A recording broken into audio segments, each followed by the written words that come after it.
గత 3 రోజులుగా ఉగ్రరూపం దాల్చిన కృష్ణమ్మ ఇవాళ శాంతించింది. ప్రకాశం బ్యారేజ్ వద్ద ప్రవాహం తగ్గుముఖం పట్టడంతో దిగువన ఉన్న తీర ప్రాంతాలు క్రమంగా బయటపడుతున్నాయి. ప్రకాశం బ్యారేజ్ మొత్తం 70 గేట్లు తెరిచి సముద్రంలోకి నీటిని విడుదల చేస్తున్నారు.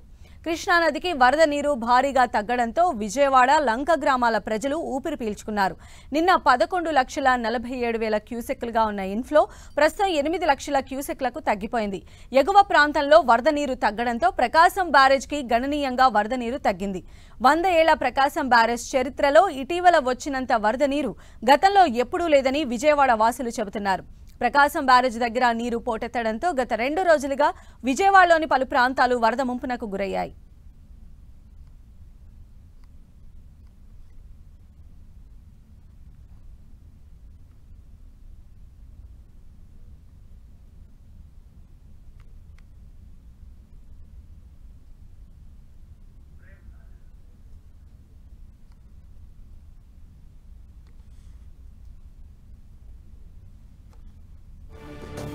మనం చూస్తున్నాము మొత్తం విజయవాడ ముంపు ప్రాంతాల ప్రజల దయనీయ పరిస్థితులు మనం స్క్రీన్ పైన చూడొచ్చు. అదేవిధంగా అక్కడ ఉన్నటువంటి ప్రాజెక్టులన్నీ కూడా పొంగి పొర్లుతున్నాయి. ప్రకాశం బ్యారేజ్కి వరద పోటెత్తినటువంటి పరిస్థితులు కూడా ఉన్నాయి.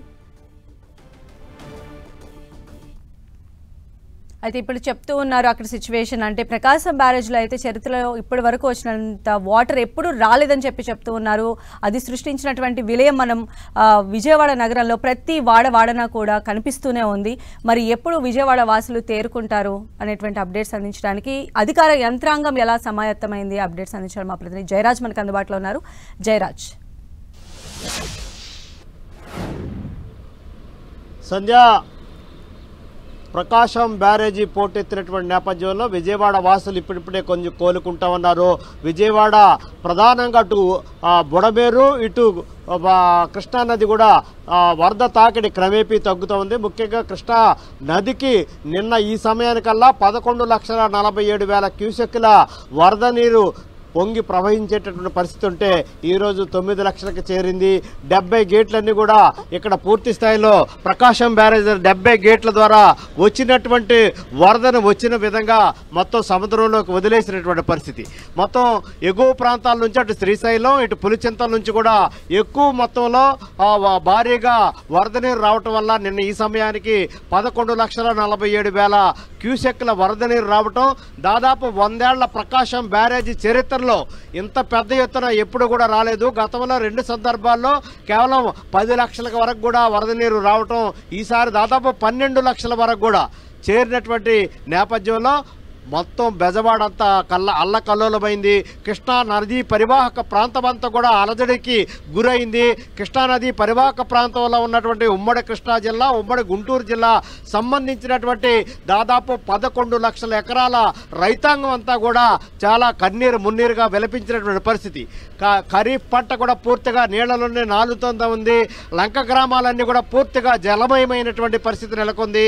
ఎక్కడికక్కడ ఈ వరద నీరు వచ్చి చేరటంతో ప్రజల పరిస్థితి అత్యంత దయనీయంగా మారి ఈ వరద ఎప్పుడు తగ్గుద్దా అని చెప్పి ఎదురు చూస్తున్నటువంటి నేపథ్యంలో వరద నీరు 2,47,000 క్యూసెక్ల వరద నీరు తగ్గుముఖం పట్టి ఇప్పుడు 9 లక్షల క్యూసెక్ల వరద నీరు ఇక్కడ ప్రకాశం బ్యారేజ్ దగ్గర ప్రవహించేటటువంటి పరిస్థితి క్రమేపీ తగ్గుతుంది. సాయంత్రానికల్లా ఇది 6 లక్షల వరకు వచ్చేటటువంటి అవకాశం ఉన్నట్టుగా కనిపిస్తూ ఉంది. మరొక వైపు బుడమేరు ప్రాంతంలో చూస్తే బుడమేరులో కూడా వరద నీరు తగ్గుతూ ఉంది.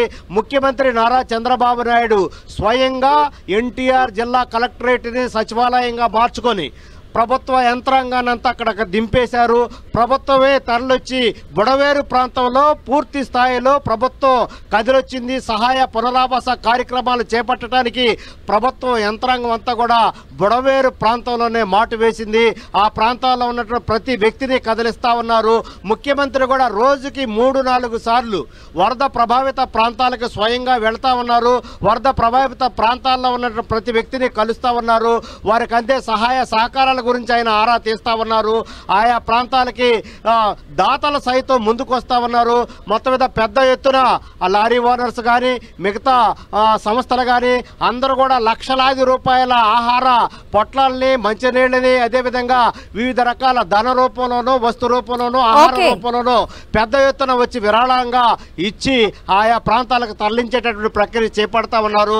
అయితే వచ్చినటువంటి ఆహారాన్ని కానీ మంచినీళ్ళు కానీ ఆ ప్రాంతానికి చేరవేసే విషయంలో కొంత జాప్యం జరగడం పట్ల ముఖ్యమంత్రి కూడా ఆగ్రహం వ్యక్తం చేశారు. ఆయా సిబ్బంది పైన కఠిన చర్యలు తీసుకుంటామని చెప్పేసి ఆయన ఆగ్రహం వ్యక్తం చేసినటువంటి నేపథ్యంలో ఇప్పుడు వార్డుకి ప్రతి ఏరియాకు కూడా ఒక ఎమ్మెల్యేని బాధ్యులు చేసి, ఒక జిల్లా ఉన్నతాధికారిని బాధ్యులు చేసి ప్రభుత్వం ఇచ్చేటటువంటి సహాయ పునరావాస కార్యక్రమాలు ఆయా ప్రాంతాలకు పూర్తి స్థాయిలో అంది న్యాయం జరిగేలా చేయడానికి ముఖ్యమంత్రి బాధ్యత తీసుకున్నారు. దీంతో బుడమేరు ప్రాంత వాసులు కడగళ్ళు కూడా తీరేటటువంటి సమయం వచ్చేసిందని చెప్పుకోవచ్చు. సంధ్య. రైట్ జయరాజ్.